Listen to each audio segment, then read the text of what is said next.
to begin the second excellent panel of the Korea Conservative Political Action Conference, which, as you may know, had its inaugural event in Seoul last October. And some of these august individuals participated in that great event. My name is Lawrence Peck. I'm a West Coast representative of KCPAC, an advisor to the North Korea Freedom Coalition, and I will be the moderator and questioner for today's excellent panel. The topic of which is, this afternoon, the threat of Communist China and North Korea to the United States, the Republic of Korea, South Korea, and our other allies. And as you can see, we have a wonderful panel lined up for you. At the far end is Patrick Kang, who is the director of KCPAC, and he'll be serving as the translator, if necessary, of some of our Korean participants. He had worked in the State Department, and now, as I mentioned, he is the director of KCPAC. Thank you, Patrick. I'll now introduce the panelist guests. Immediately to my left here is a guest who's joining us from Korea, Ambassador Cho Tae-young, who was a deputy director of the South Korean Presidential Office of National Security and vice foreign minister under the conservative pro-American administration of former President Park Geun-hye. He served as ambassador of South Korea to Australia and Ireland, and he was special representative for the Korean Peninsula Peace and Security Affairs and chief of protocol, as well as director general for North America and North Korea nuclear issues within the South Korean government. Next to Ambassador Cho is an individual you probably recognize if you ever watch Fox News, and that is Gordon Chang, who has been an attorney and is a well-known columnist and Fox News commentator, who's published several books on East Asian affairs and is an expert on those types of topics. And he also happens to be an ACU Foundation board member. So we'll all give a big hand to welcome Gordon. Next in line is Mr. Matthew Whitaker, who, of course, is also an attorney and well known for being a U.S. attorney for the Southern District of Iowa at the early stages of a career, and then became chief of staff to the U.S. Attorney General, subsequently acting Attorney General in the Trump administration, and finally, most recently, U.S. Associate Attorney General in the Trump administration, a senior consultant, I should say, to the U.S. Associate Attorney General in the Trump administration. So we're honored to have Mr. Whitaker.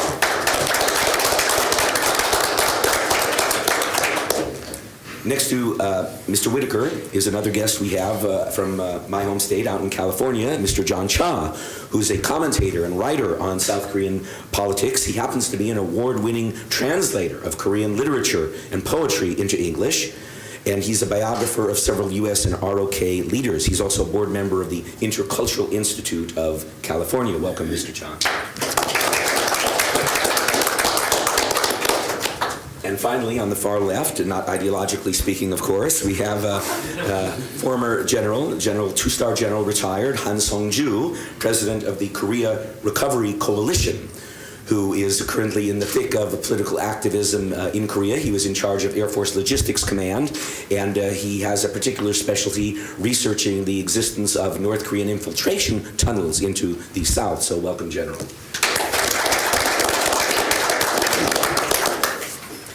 We'll begin now with our thread, and the first question I would like to pose to all of the panelists, or any who would like to comment on this particular issue, is what new or other steps should the United States now take in order to secure the complete, verifiable, irreversible denuclearization of North Korea? And we can start perhaps from this side with Ambassador Cho. Well, North Korean nuclear issue has bedeviled us for 3 or 4 decades already, and there have been many attempts at trying to resolve this issue through pressure and through negotiations. Unfortunately, and all these attempts have not been successful, and today we are facing a North Korea with a completed and workable nuclear bombs and warheads, and also an array of means of delivery from short, medium to possibly long-range missiles, and they are also developing the submarine-launched ballistic missile as well. So we are talking about a full package here, and North Korea is now a threat, not only to my country, but also to Japan and the United States. So this is a serious moment in our attempts at trying to resolve this North Korean nuclear issue. Having said that, now that North Korea inscribed into their constitution and the party statute that North Korea is an indeed nuclear weapons country.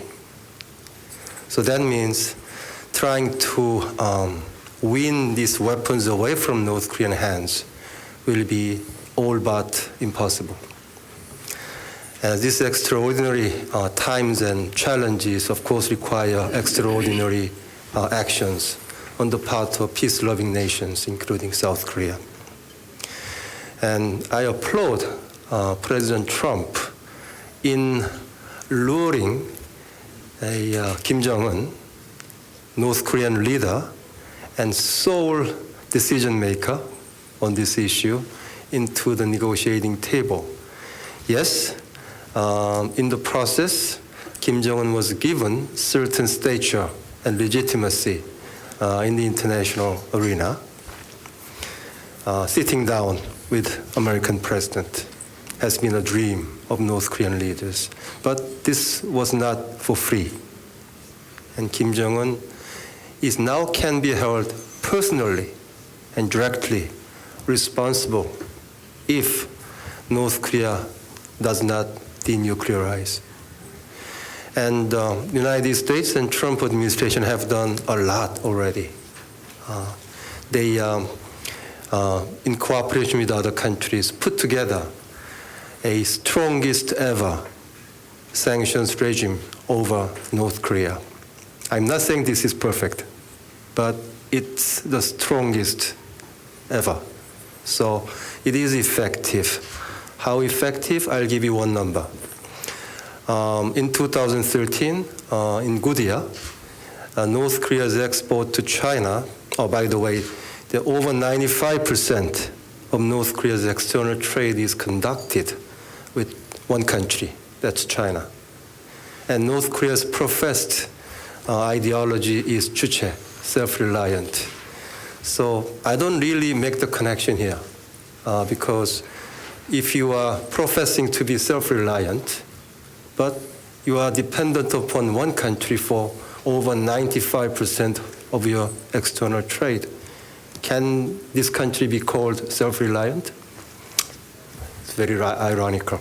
In any way, so in 2013, the North Korea's export to China was over $3 billion. Now the export went down to less than $200 million. Yes, there are illegal border trade, ship-to-ship illegal transfer of some goods, but this is not nearly enough to make up for the lost income for North Korea. So Kim Jong-un's coffer is being emptied, and there's a very serious concern in the minds of Kim Jong-un. It happened for the first time, and only because international community under the leadership of the United States got together and put together a very stringent and effective sanctions regime, something we'll have to remind. The task, I think, is to implement these sanctions strictly. Unfortunately, the implementation of the sanctions were more strictly 2 years ago than this year. So I hope that United States government and my government, Japanese government and other governments get together and made more efforts to make these sanctions really being implemented and really put pressure on China and Russia to really implement these sanctions. This is something very, very important. When this happens, then perhaps, very difficult still, but perhaps Kim Jong-un might be forced to come out to talk to the international community about nuclear weapons again, and we might have a better chance to really force Kim Jong-un to choose between a certain prospect of economic demise and very slim chance of taking nuclear weapons away from the hands of North Korea. So more stringent implementation of sanction is, I think, call of the day. Thank you. I certainly agree with Ambassador Cho that there needs to be more effective sanctions enforcement. If we go back to the middle of 2018, the United States had cut off about 50% of the flow of international cash to the regime, but then decided not to sanction almost 36 Chinese, Russian, and other front companies. And because Kim Jong-un changes his front companies all the time, if you don't sanction the new ones, you're allowing the regime in Pyongyang to hollow out these measures. So my answer to Lawrence's question would be, first of all, as Ambassador Cho said, more effective sanctions enforcement. We know from Reuters that there is a draft UN panel of experts report that is now in the works, about to go to the Security Council, which showed, and I think it was something like $370 million of illicit transfers between North Korea and primarily China. Many of these were ship-to-ship transfers, which are themselves specifically prohibited by Security Council resolution. So it seems to me that someone's got to be financing these commodity sales, and that probably is Chinese banks that are handling this money, which means to me that the obvious answer to Lawrence's question is not only tougher sanctions enforcement on North Korea, but it's also going after the Chinese banks. We have watched Chinese banks, especially since the beginning of the Trump administration, continue to launder money through New York, a direct violation of federal law. Now, in June of 2017, the Trump administration declared a small Chinese bank, Bank of Dandong, to be a primary money laundering concern under Section 311 of the Patriot Act. That essentially meant it could no longer do business in dollars, which is a death sentence for a bank's international business. But we also know that all four of China's big four banks have been handling money for Kim Jong-un, and the U.S. has imposed no penalty at all, no fines, no Section 311 designation. So this is just a question of U.S. law. I mean, if we have a money laundering law, we've got to enforce it, regardless of the policy implications. We did not allow Pablo Escobar to run money through New York. We should not be allowing the Chinese to do the same. So this is a question of political will, and the United States needs to do something. That sending of the signal to Bank of Dandong was completely ignored by Beijing. So now's the time to actually take a big Chinese bank down. Remember, I don't like the Joint Comprehensive Plan of Action, what people call the Iran nuclear deal. But the reason why Tehran was willing to come to the table was because the U.S. imposed multi-billion-dollar fines on European banks. In one case, and Matt should probably will correct me, but I think there was like a $9 billion fine on one particular bank.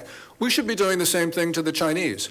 And if we don't want to fine the Chinese, I can sort of understand that, but then we should repeal Section 311 of the Patriot Act and all the other money laundering laws, because we have to enforce our laws. Thank you very much.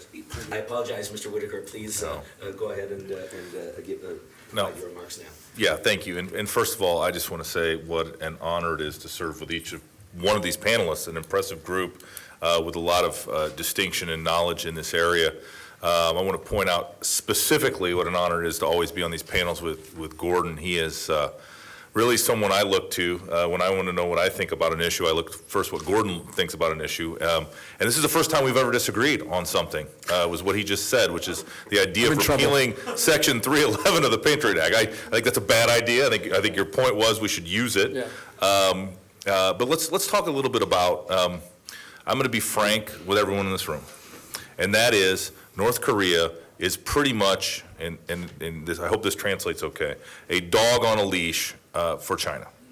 And so we have to, the only way we will get North Korea to give up its nuclear weapons is for China to partner with the United States and all the other freedom-loving countries and together with the Russians, I don't include them in the freedom-loving countries, but for the world to put the pressure on the Chinese specifically to have because let's be honest, North Korea only survives because of Chinese patronage. Their regime only survives because of the Chinese think it's a useful tool to disrupt and destabilize really the entire Pacific Rim. And so I want to be very frank that for me, especially as it relates to North Korea, we cannot have that discussion. And Gordon and I have talked about this before. We can't have that discussion without holding the Chinese accountable. And I think your point is well made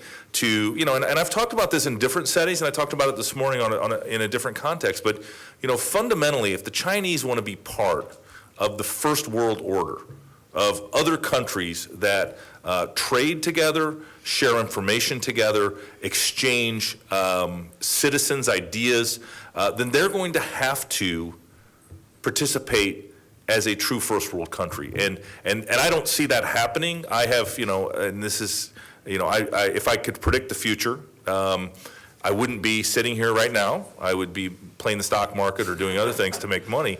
But I really do believe that unless the Chinese are willing to play by the rules, the international rules and the international community, and really the rules that have made the world, that all ships have been rising on the rising tide of world trade and a common set of beliefs that Europe for a long time and the United States and many other countries have prospered under. Until China not just takes advantage of that, but also plays by those rules, I think that's when we're going to end up with a much better relationship, not only with China, but I think you will see quickly the North Korea problem go away and ultimately be denuclearized.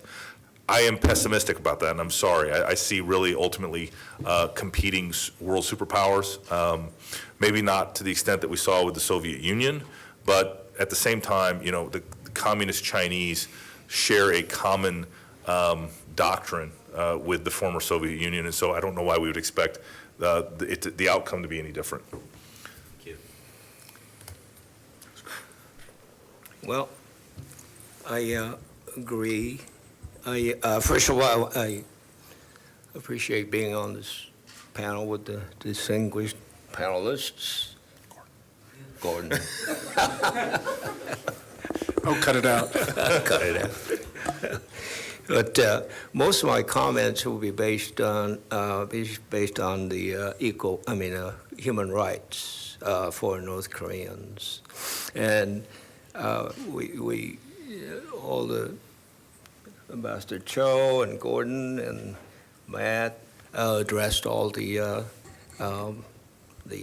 good points up to now, but I want us, U.S., to exploit weaknesses of Kim Jong-un and put more pressure on him. And one of these weaknesses is that he is no longer considered a god among North Korean people. And let me explain that a little bit about that. With the nukes, Kim Jong-un has been teaching or telling his people that with the nukes, everything will be resolved. I mean, he's been brainwashing, I guess that would be the more accurate term for it, brainwashing the people that once we are the nuclear nation, now we can succumb the U.S. to give us all the economic aid we want. And the North Korean people believed this until Hanoi. And when he came back from Hanoi, the people of North Korea was very disillusioned.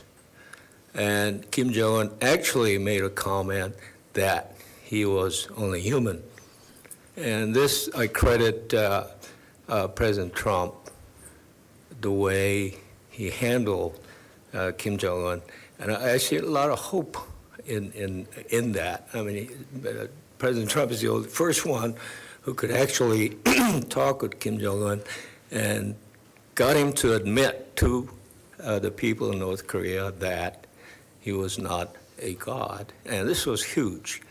And I think we want the U.S. to exploit this and talk to the people of North Korea and say, look, you know, this is not the way to go. And I mean, it's more complicated than, you know, what I'm proposing. But the people of North Korea are, like I said, disillusioned, and we need to help the people to realize that nuke is not very helpful. And a lot of them do realize that, you know, what are you going to do with the nukes? Can't eat them. Their primary concern is food, and like any other people. So that's what I wanted to throw out there, that we should exploit Kim Jong-un's weakness on that. Thank you. Please, General.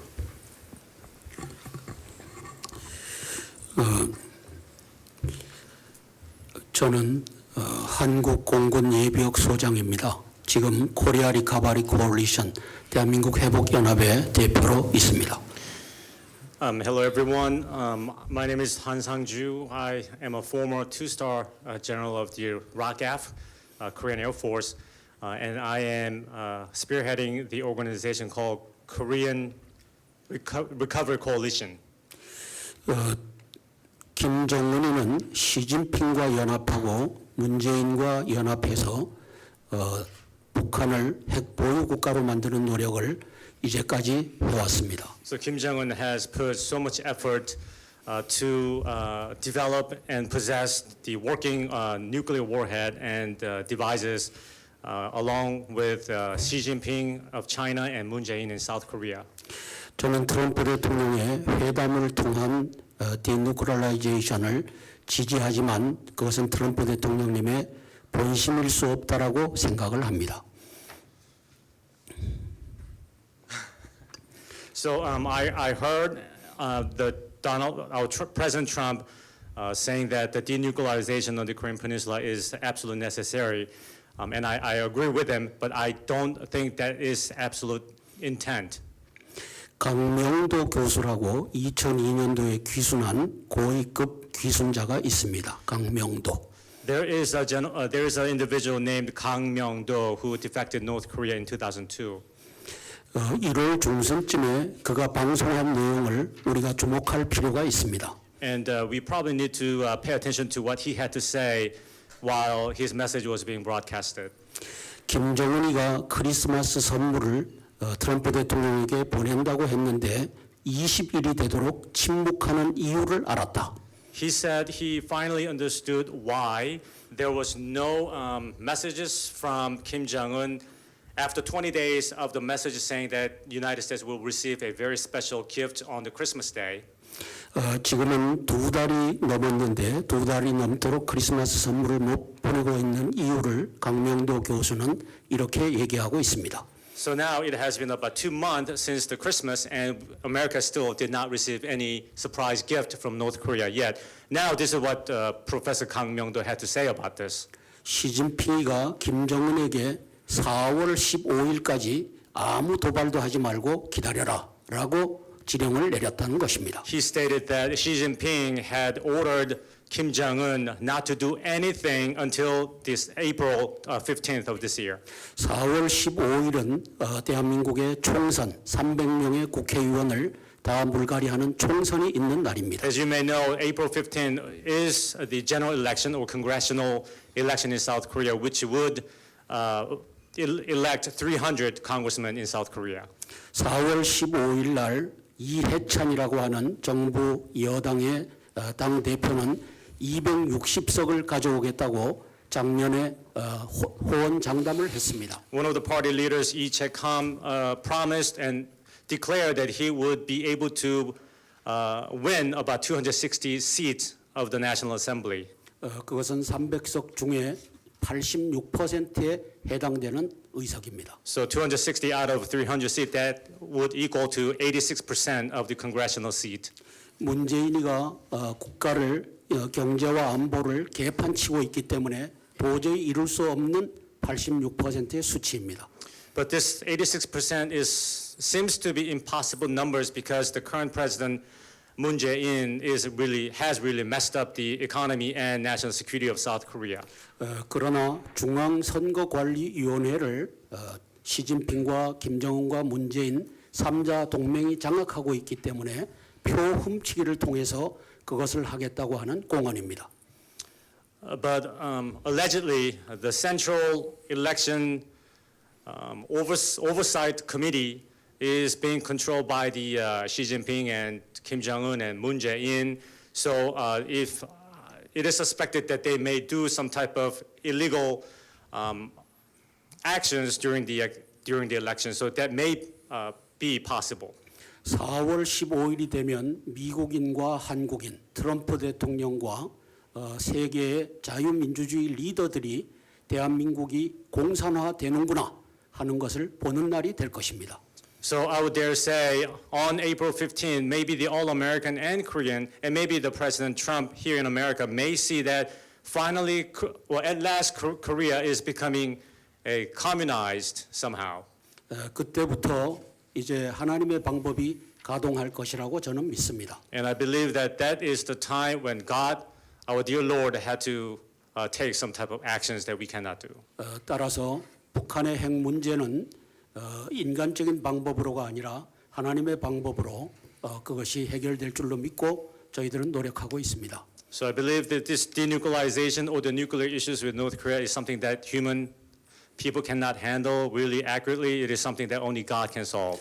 결론적으로 말씀드리면 문재인이를 끌어내고 박근혜 대통령을 복귀시켜서 종북 간첩단을 척결하면서 한미 동맹을 강화하는 그 방법이 최종적으로 도래될 것으로 믿습니다. So in conclusion, I would dare say the Moon Jae-in had to step down and former President Park Geun-hye has to be restored.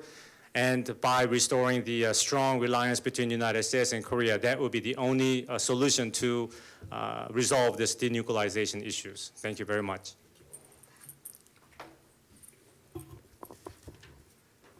I'm very interested to hear the quite different, I think, interpretations and analysis of everyone at this table. And rather than to repeat other things that others have said, I'd like to take it from a slightly different angle, which is what is the United States' interest in China and the People's Republic of China, and where might that relationship go, knowing that the relationship between the United States and Korea is really a subset or is affected greatly by the relationship between the United States and China, as is every relationship in the world. I do believe, and I know President Trump believes, that the U.S.-Chinese relationship is the most important one for the next 20 years. And getting it right in the sense of avoiding conflict is the priority certainly for us. Getting it right, however, and avoiding having the Chinese emerge from this period as the world's sole superpower is also to be avoided by us. And Trump, although he doesn't pay credit to Reagan, looks, I believe, and I've worked for both men, so I know I'm quite familiar with the policies, that he looks at the relationship with China similarly to the way the United States and Reagan looked at the relationship with the Soviet Union, that the United States has an economic advantage, we have a technological advantage, and we have allies instead of vassals, which is all the Chinese have, and it's all the Soviet Union had.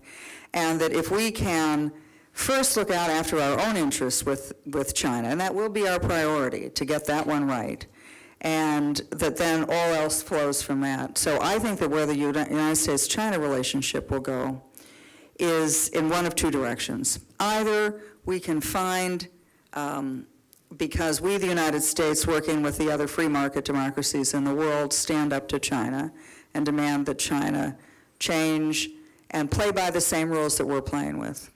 Or it doesn't. And then the United States and China have two very different systems, two very different worlds, and I don't know which is compatible. Now, when Trump thinks about this stuff, he doesn't think about it in these sort of Foreign Policy Institute, Council on Foreign Relations depth of thinking. He sort of gets there instinctively. But the problem that I see as an analyst with China and the United States going forward is the two very different systems, free market capitalism versus state capitalism, where the Chinese government has access to and can demand information and give orders to any company in China, whereas the United States, it's just the opposite. And so are those two economies and two different approaches to life compatible? I don't know. I don't know the answer to that. I hope for all of our sakes, for the world's sake, for the Koreans' sake, Japan, United States, everybody, that we can find a way that we are compatible. But that is a very different and very big question. And let's say we're not compatible. Let's say that the Chinese, because they don't feel they need to or they don't want to, they feel that they can continue to access U.S. technology by buying it, by stealing it, by playing very differently by the rules. Let's say that the Chinese think that they're already inevitably the most powerful country in the world, the most powerful economy in the world, the biggest population in the world, potentially the strongest military in the world, and having that kind of economic and military clout can then dictate to the rest of the world the conditions by which they trade. That is the big question of the next 20 years. Can the United States, and not just the United States, but the United States and our bloc, can we coexist with the Chinese with their very different systems of government? And I think it's up for grabs. If we waited 5 years, let's say Hillary Clinton had been president, and she would have continued to not stand up to China. They would have continued to have a strategic patience doctrine with North Korea, and they would more or less have continued where they were and the trajectory we were going on. Then I think 5, 7, 10 years from now, the Chinese would be too powerful to challenge. Their economy would be too large. They would have, it had militarized, I think, the South China Sea. They would have consumed and dictated the terms by which Middle East oil got to market, and the United States would not be in a position. We would go to conferences, we would make speeches, we would have negotiations, but the Chinese are a ruthless people, and they are not going to be as generous managers of the international community as the United States has been. Look at how they deal with their own people. Look at how they've dealt with Hong Kong. Look at how they deal with their own people, the Muslim majority. They're not going to listen to the interests and demands of the free world if they are in a position to dominate the world economically. So I don't really have an answer as much as I'm throwing out some questions. I know Gordon Chang has written and thought about this in great detail about whether we can live in a world with the Chinese where we are both superpowers with very different systems, or whether the United States needs to go in a different direction. But I just throw that out as thoughts, something to ponder, something to be terrified of if we can't find a way. I don't think the next war is a military war by any means. I think we've kind of gotten over that.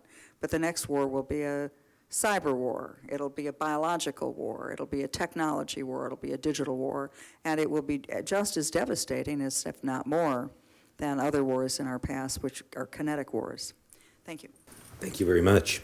I had intended actually to ask an additional question about the types of pressure which the U.S. may apply to China, which in turn would pressure the North Koreans to denuclearize because of that, what was once called a lips and teeth relationship between the two countries. But several of the panelists have already very adequately answered that question, so I'd like to shift gears a little bit within the broader topic and focus on the South Korean role in terms of countering the threat of China and North Korea. And I would like to ask the panelists if they believe there is, or if they're concerned by, what some see as a trend of the current South Korean government, the leftist regime of Moon Jae-in, to slightly shift closer to China and perhaps turn more away from the U.S. So I'd like to ask you to comment on that particular issue, please.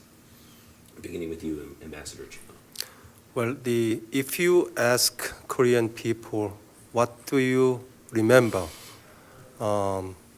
as Chinese actions recently? And they'll probably say, except the coronavirus spread, that's the latest development.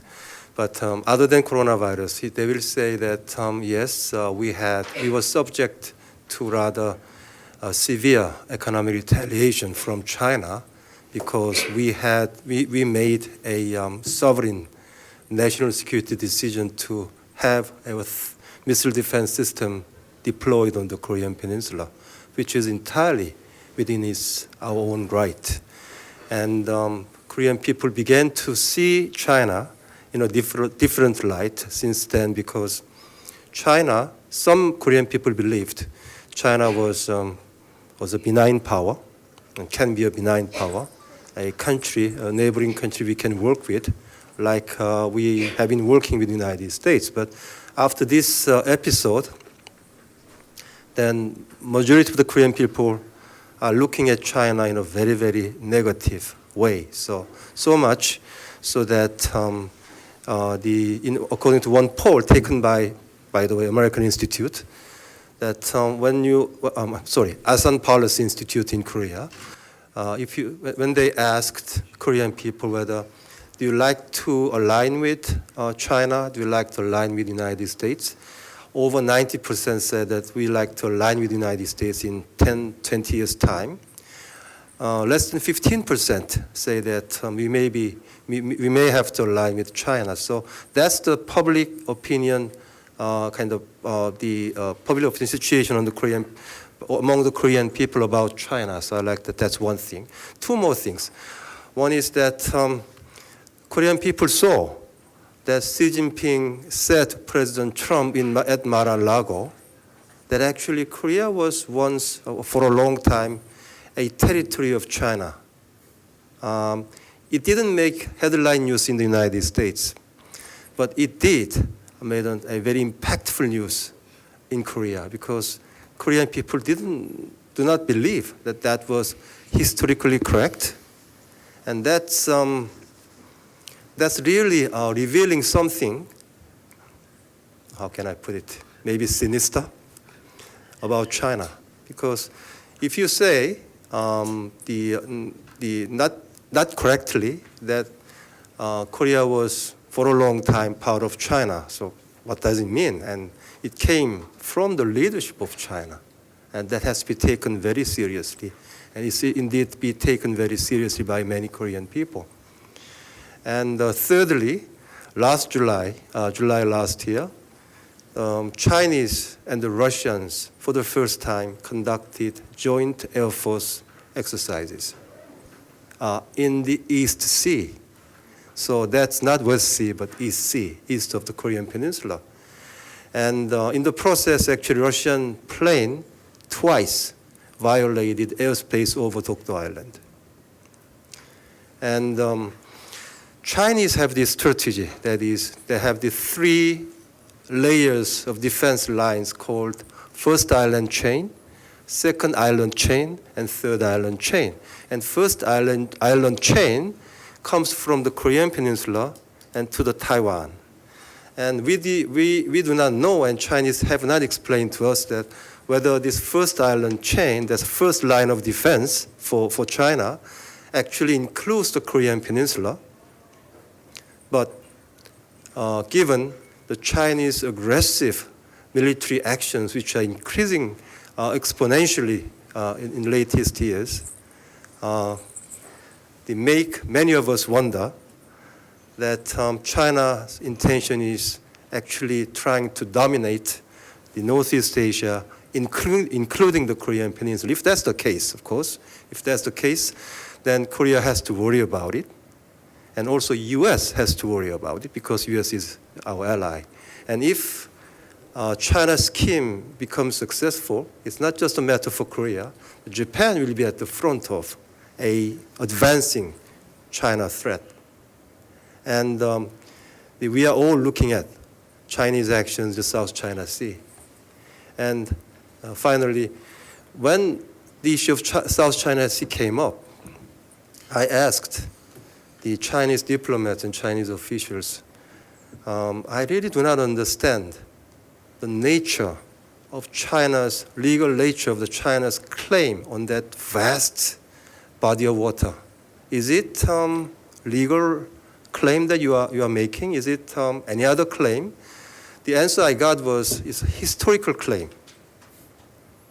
And when you say it's a historical claim, it is not consistent, I think, with a current contemporary international law. And if China doesn't abide by international law, then ROK really has to worry about China's strategic intentions in the years to come. Well, I have to say that this panel is the realization of my worst fears. And my worst fear is speaking after Ambassador Cho, because he answers all the questions so well that I don't know what I can add. I think the important thing is, if you look at Moon Jae-in, he is obviously following a policy of No Mo-hyun. Moon was No Mo-hyun's chief of staff. And No Mo-hyun always wanted this policy of balancing, being a balancing force between what they said was the Northern Alliance of China, Russia, North Korea, and the Southern Alliance of Japan and the United States. So Moon has actually, when you look at his foreign policies, he's certainly moved Korea towards China with, for instance, the 3 no's of October 2017, the first year that he was in office. And we've seen this, of course, in a number of other instances. But as Ambassador Cho says, if you look at the events following the outbreak of coronavirus on the Korean Peninsula, it has changed so many dynamics, so many calculuses on the peninsula. And one of them, of course, is China, because we can remember that China intimidated Korea into not restricting travel between China and Korea. And Moon made those famous words that we and the Chinese are brothers, we have to share their suffering. And because of not closing the border, what we had, of course, is these horrible outbreaks of coronavirus in South Korea, crippling large portions of the country. And that, of course, has led to the call for impeachment, where you have 1,000,001 people, as of 24 hours ago, have signed a petition. It has really changed, as Ambassador Cho said, the political consensus. And this is China. This is affecting people in a very personal way. So I think that going forward, we're going to see that Moon's ability to do what he wants to do, which is to move away from the U.S., move closer to China and Russia, move closer to North Korea, I think will be severely restricted. As the General said, April 15th is a big day. You have all 300 members of the National Assembly up for election. Moon understands that. So I think that we are going to see a much reduced presidency in South Korea, much less able to do the types of mischief that we're all concerned about. Thank you. I'll be brief because I want to hear what everyone else has to say, including KT, but I just want to remind everyone in the room what the history of the United States is as it relates. You know, the United States has never been a colonial power. In fact, we have defended freedom around the globe and only asked for enough land to bury our dead in the cemeteries, in those battlefields. And so, you know, I would compare and contrast that to what was described as the alliance of the North of Russia and China and North Korea. And, you know, we, as the United States, are the beacon of freedom. We are always trying to be the shining city on the hill that is an aspirational goal for all people to be free. And so that's, you know, that would be, if you want to pick an ally, I don't know how you wouldn't prefer the United States versus China and Russia. Thank you. Yeah, all the questions been addressed very, very well. I just want to add that I want to look at Moon Jae-in as a person. Why is he so enamored by China? Is he enamored, or is he indifferent, or is he obsequious? What is it? It's very mysterious, the way Moon Jae-in behaves. We might go back to what he said about who he admires in terms of his thinking, or what he bases his.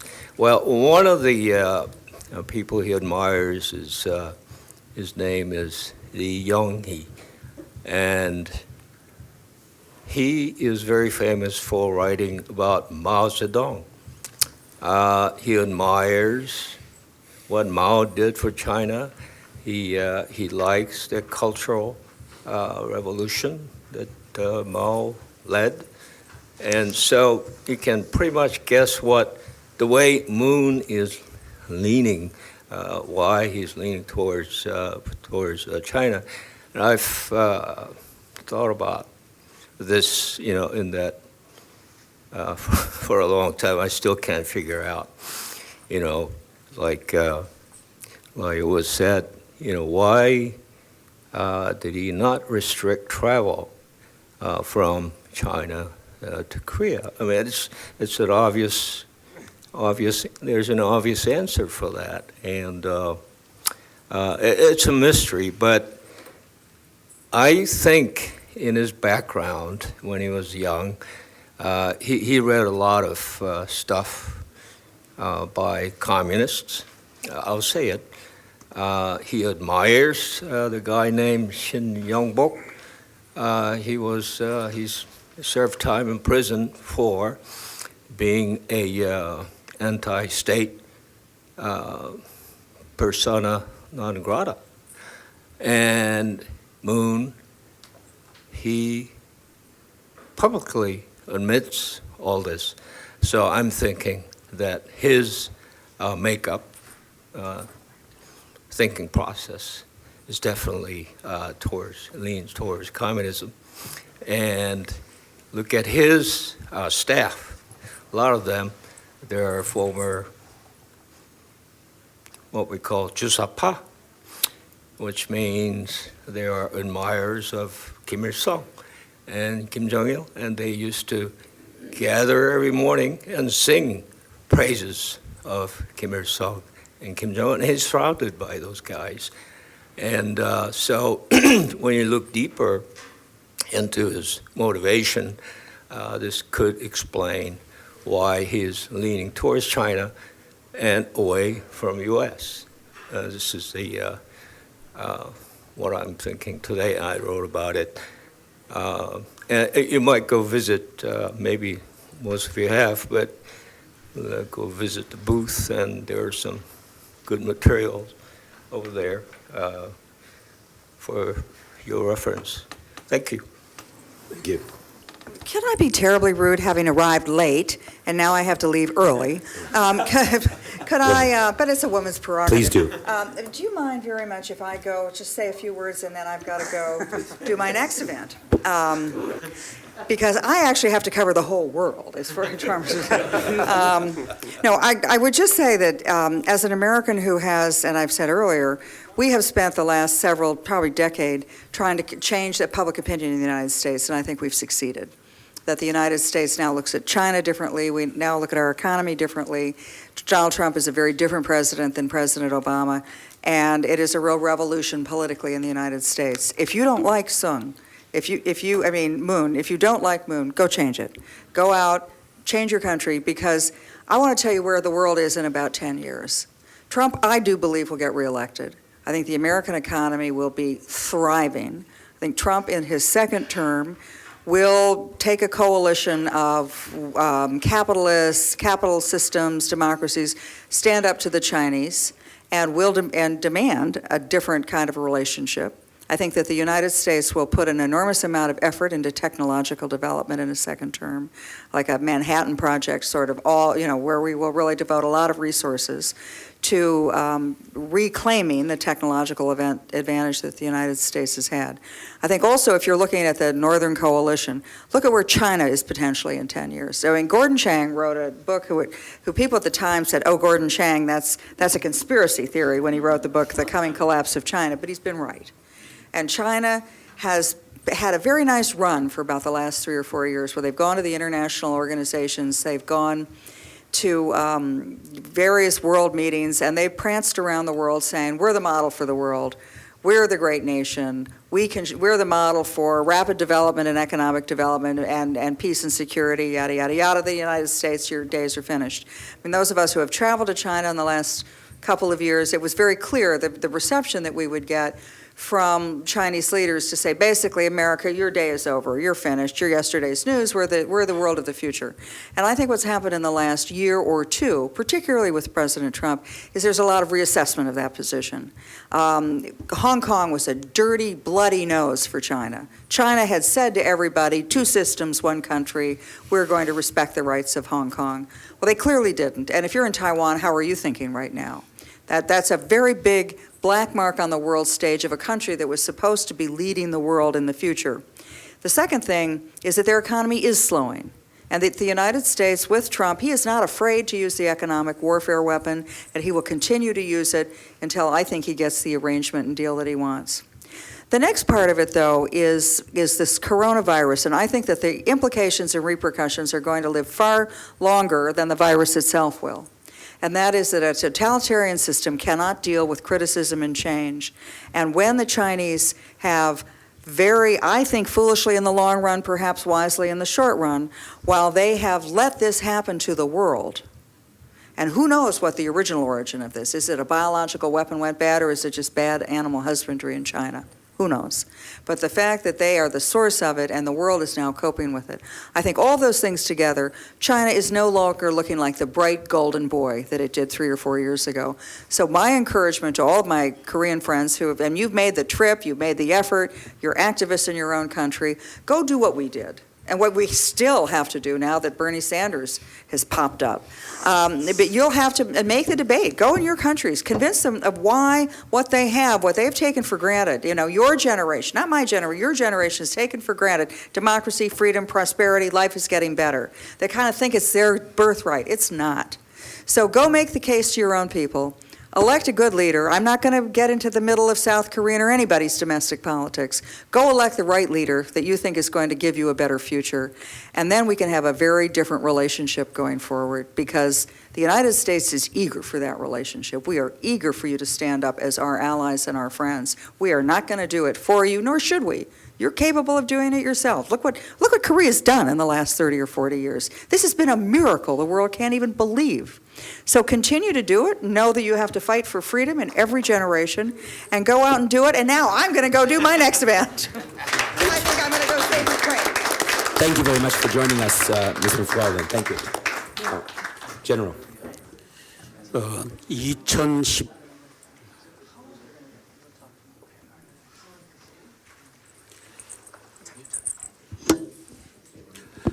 2017년 4월 달에 시진핑이는 마라라고로 가서 트럼프 대통령과 정상회담을 합니다.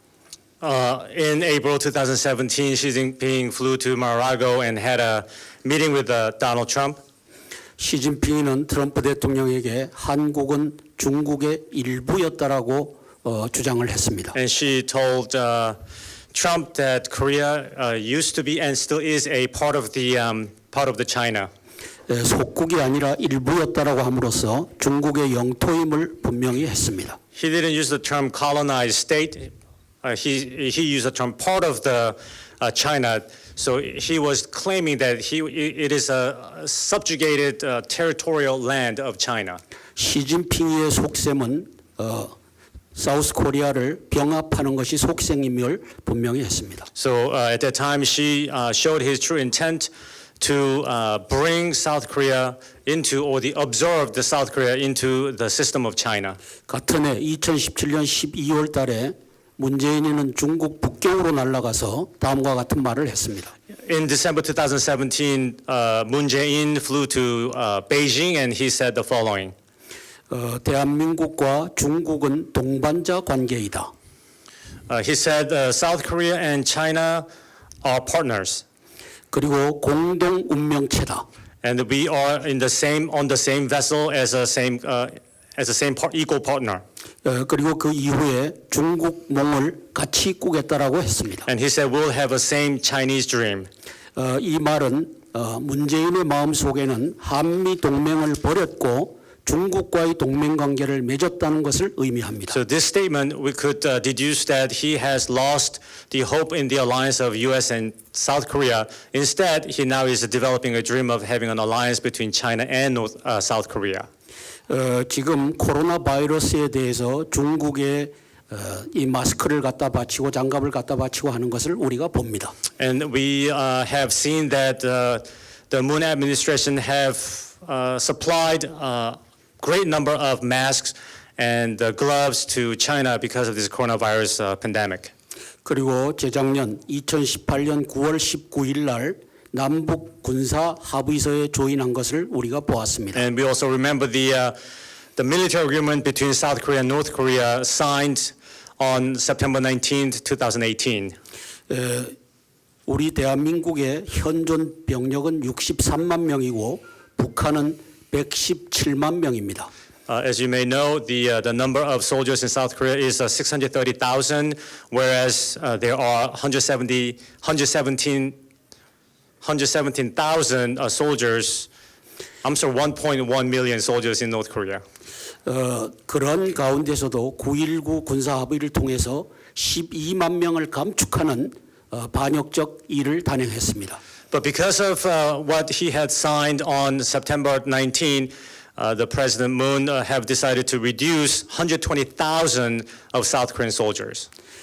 따라서 문재인이가 중국을 버리고 미국 편으로 돌아설 일은 절대로 없을 것입니다. And I don't believe that the President Moon will turn away from China and work with the United States. 따라서 문재인 제거만이 답이고 방금 한국민들이 문재인이를 제거해야만 된다라고 하는 얘기로 제가 들었습니다. So the only solution we have is to bring Moon Jae-in down from the power and office, and that would be the only solution that South Korea people will have. 고든창 선생님께서는 문재인이가 북한의 간첩일 수 있다라고 한 적이 있습니다. I remember Gordon Chang say that Moon Jae-in could be the mole or the agent of North Korea. 저는 백악관 앞에서도 청와대 앞에서도 문재인은 시진핑의 간첩이고 김정은의 간첩이다라고 선포한 바가 있습니다. I personally have declared in front of the White House and the Blue House that the Moon Jae-in is the mole and the agent of Xi Jinping and Kim Jong-un. 따라서 문재인이가 친미로 돌아설 일은 없다는 것을 갖고 정책을 수립해야 될 것으로 조언합니다. So I'd like to ask the American policymakers to come up with many useful policies, knowing that the Moon Jae-in will never be a pro-American. Thank you. Thank you. Before we go to some audience questions, I'd just like to ask our distinguished panelists if they have any final or concluding remarks that they'd like to make. Beginning with you, Ambassador. The alliance is very, very important for the Republic of Korea. And we only have one ally, that's the United States.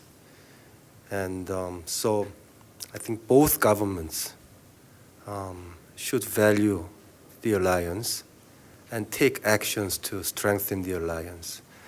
We have heard problems with Moon Jae-in government. I don't have to repeat that, but yes, we have problems with Moon Jae-in government.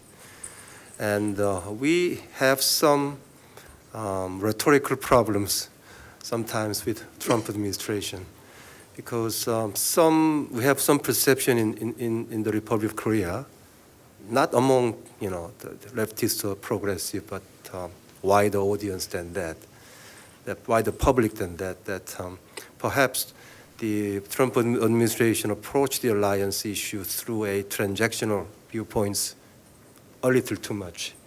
And these are gathering of friends. So I believe that I can be very frank and I can ask for a cooperation from our American friends. So we're going to have, as Katie said the other day, the two governments have so many alliance issues, alliance management issues, but issues will be dealt with and issues will be worked out, no problems. But we have more fundamental problems like threat perception.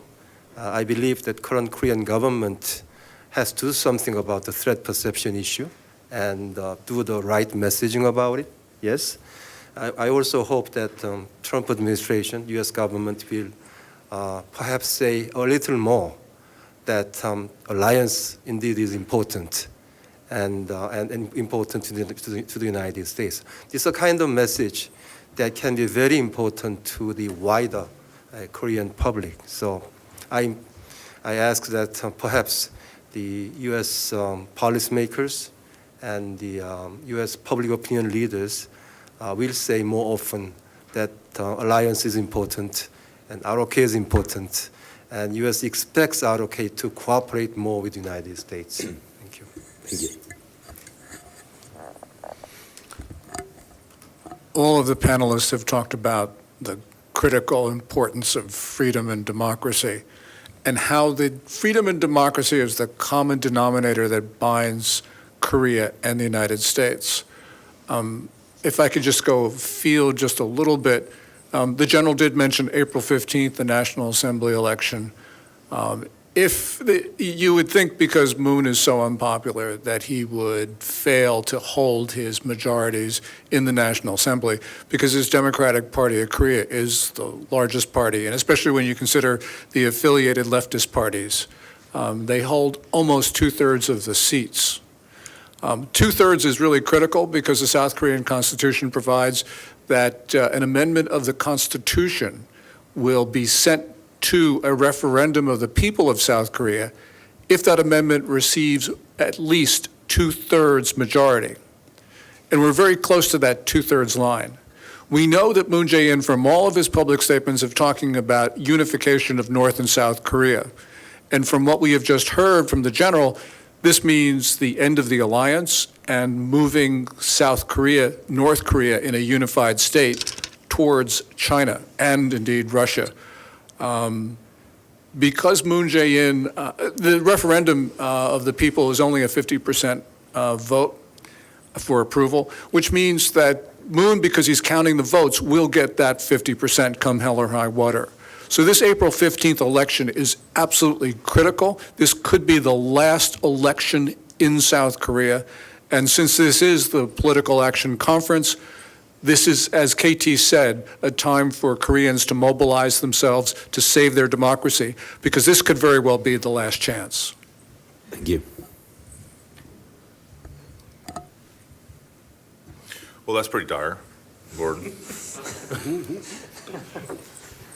Dire, but possible. Yeah. I'm not saying it's likely, No, I'm just saying it's possible. And it's really a call to action that all freedom-loving South Koreans do their part. And this is one of the messages as I travel around this country, and was lucky to visit the Republic of Korea earlier this year, or actually last year. For KCPAC. Yeah, for KCPAC. But I mentioned, and I mention this everywhere I go, and that is sort of, I don't sit here as someone at the end of my career that's telling you sort of my wisdom and sort of all the things that I've learned throughout my life in the federal government and as a private citizen of the United States and as a candidate for federal office. I tell this as an activist, somebody that is participating today to win state houses and U.S. representative seats,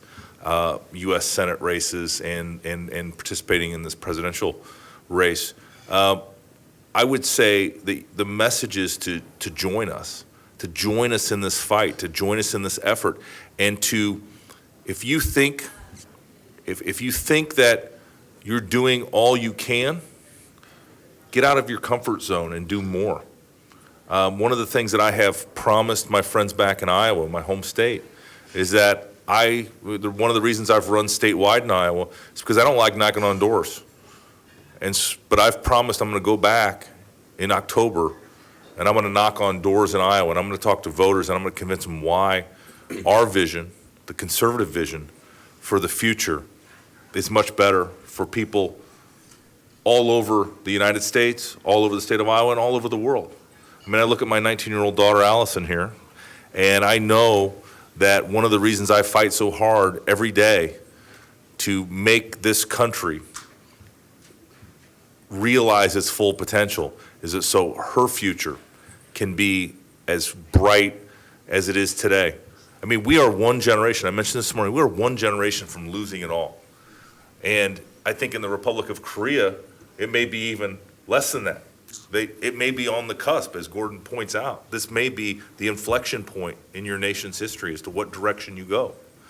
And I know that I'm going to fight to my last breath because even if I sacrifice my time and my effort, that is not as much as the founding fathers of this republic put on the line to establish the United States of America.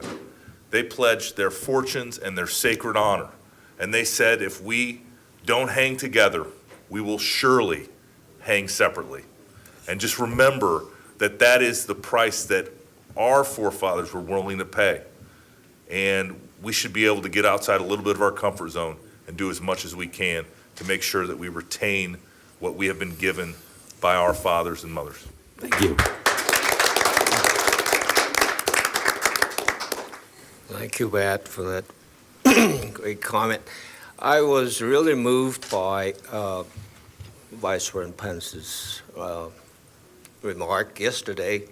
I thought it was a very brilliant frame, actually, when he said, freedom versus socialism. And it was, oh my God, I think he's talking about, well, not just America, but the rest of the world, especially Korea, South Korea, and also North Korea. And there are people in North Korea that really, they're thirsty for freedom. And there are about 30,000 defectors or refugees in South Korea, and they all talk to their families back in North Korea. And they've tasted, they don't know what freedom is all about, but they've heard of what it is, and certainly 30,000 defectors, they know about it. And Vice President Pence, I think he hit the nerve. I mean, he came up with a formula for not just America, but for the rest of the world. And I think we can apply this philosophy for Hong Kong, Taiwan, the Korean Peninsula, and wherever else we need freedom. And America has to be the leader. I want to say that. Koreans have to do their part, but the American leadership is very crucial as the freedom fighter all over the world. And I hate to put it on Washington or the policymakers, but they really got to look at what they're doing. The best value America can present to the rest of humanity is democracy, and it has to be the leader in democracy, and people will follow. I think Hong Kong people have shown that, and like Ambassador Cho said, people of South Korea, they all want leadership from America, and we should provide it as much as we can, and we have to be more proactive. That's my comment. Thank you.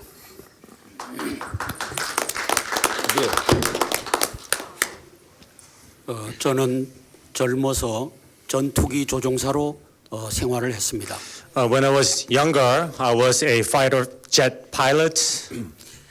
매 순간마다 한미 동맹 속에서 살았습니다. And I lived and breathed the alliance of the United States and South Korea on a daily basis. 전투 기동을 할 때도 미군 조종사들과 함께 대한민국 영공 수호를 위해서 날랐습니다. And I flew and protected the land of South Korea alongside with the United States pilots right next to me. 장군이 되어서도 제 마음 속에는 대한민국 대통령과 미국 대통령이 함께 공존했습니다. When I became a general, I served both the President of South Korea and President of the United States. 1954년도에 한미 상호 방위 조약에 의해서 우리는 미국 대통령도 한국의 방위를 위해서 함께 수고하시는 분이다라고 하는 인식을 갖고 살았습니다. Because I had a belief that the United States president is here to protect and work with us based on the ROC-U.S. Mutual Defense Treaty that was signed in 1954. 작년 1월부터 트럼프 대통령은 베네수엘라 내정에 간섭하기 시작했습니다. January 2019, and since then, Donald Trump got involved with Venezuela. 베네수엘라 국민들을 사랑하기 때문입니다. I think he did it because he loved the people in Venezuela. 트위터로 마두로는 베네수엘라의 대통령이 아니다. 과이도가 대통령이다. He even tweeted that Guaido is the president of the Venezuela, not Maduro. 올해 2월 4일 연두 교서를 발표할 때 트럼프 대통령은 베네수엘라의 국회의장인 과이도를 단상에 모셔놓고 저분이 베네수엘라의 대통령이다라고 선언했습니다. At the State Union on February 4, 2012, the Donald Trump Act. 2020. 2020, he even brought the Guaido to the Capitol and introduced him in front of all American people. 저는 트럼프 대통령님과 트럼프 행정부, 의회에 다음과 같이 요청합니다. I'd like to make a humble request to the President Trump and the Congress of the United States as following.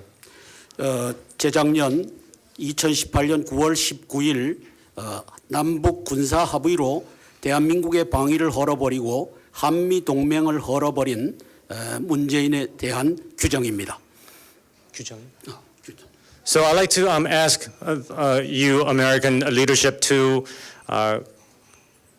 come up with the remedy or remedial plans because of the collapsed or deteriorating the alliance between the United States and South Korea based on the signing of the North Korea-South Korea military agreement signed on September 19, 2018.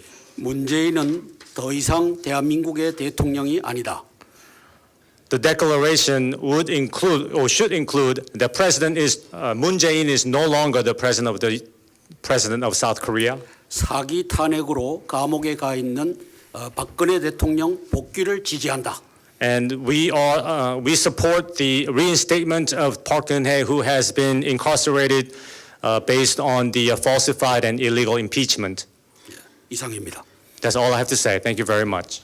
Thank you very much. Let's have a big hand for all of our participants. Some of you in the audience do have a question, and I would appreciate it if it is structured in the form of a question rather than a long comment. Please identify yourself and stand up to the microphone. Hi, I'm Michael Wan, politics editor for Korea Daily. My question is, I wanted to know what's going on right now currently about the South China Sea situation, the most recent update. Do you have any in the panel? What's going on there? Anyone Any who answers for that? 중국에서 지금 어떤 일을 하나? taking that question about the South China Sea situation? Professor who can answer the question just left. I think perhaps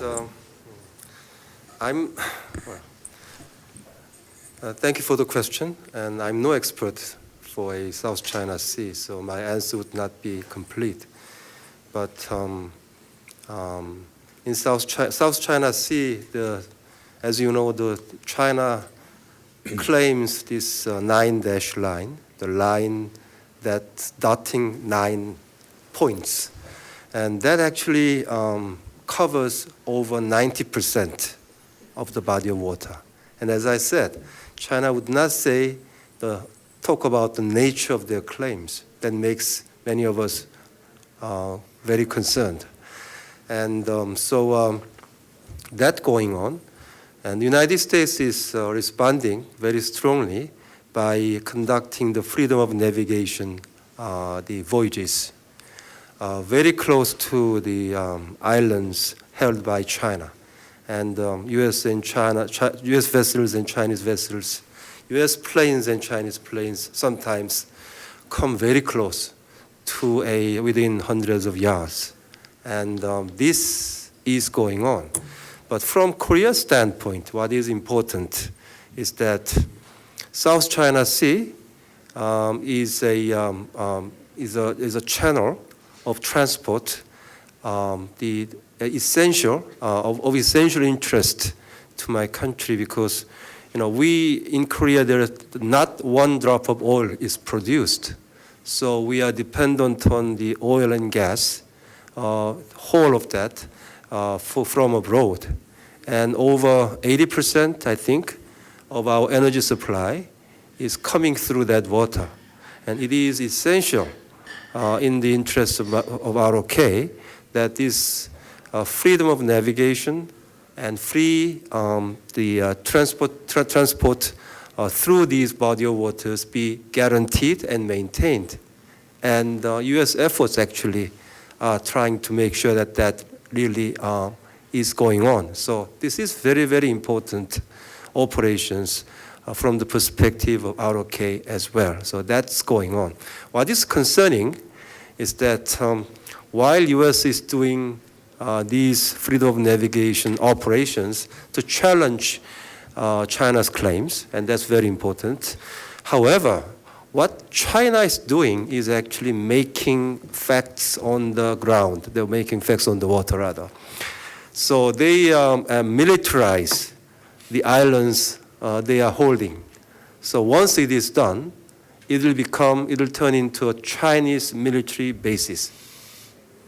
While U.S. operations are transient in nature. Basically, it just goes in a couple of days and come back maybe the next month, but Chinese bases are there, not going anywhere. So the whole strategic situation is kind of concerning. If in down the line, in 20 years' time, China's military bases will get strengthened and then going nowhere, working almost like a stationary the airplane carrier, while the U.S. is trying to challenge the China's claims. One different assessment comes from a military officers I've talked to, and that is, well, China is actually consolidating its positions on the islands, okay, but when time comes, actually these can become a stationary targets as well. So this is, I think, give and take situation, but it's not sufficiently reported in Korean press, but I believe that this is an issue really very close to our hearts and to our interests. I'm sorry, we only will have time for one very, very brief question. Additionally, if there's anyone else who has one, please step up. If not, we will then conclude the panel. And once again, please thank our distinguished panelists for their excellent contribution.